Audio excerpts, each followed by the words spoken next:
I was kind of humiliated and embarrassed, at the whole situation, because it seemed like it was a racial issue to me. Clover Police Sgt. Tracey Reid had that experience at a Chick-fil-A restaurant in Augusta, Georgia, while on a work trip a few weeks ago.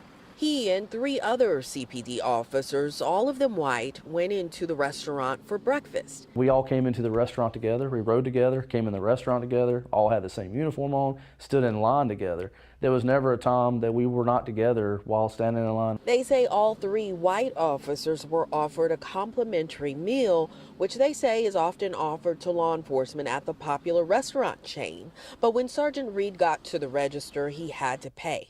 He said he had to pay for his meal, and it infuriated me. And I told him, I said, "You want me to go say something?" And he was like, "No, I don't want you to cause a scene." But I could tell by the way he looked that, he just looked down at his plate and he looked really embarrassed and humiliated, which really made me mad. Eventually, Reid wrote this letter to Chick-fil-A corporate demanding the chain retrain employees at the Augusta location and strengthen corporate-wide policies on compliance with civil rights laws.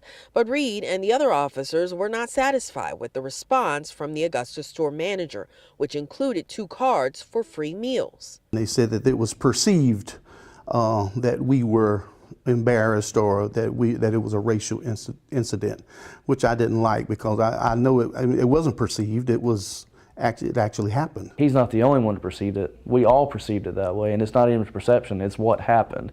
It was a racial issue. Now, that letter from the store manager included an apology, and it also stated that the person who processed the meal was a team leader who doesn't normally work behind the register. The manager called this incident a mistake.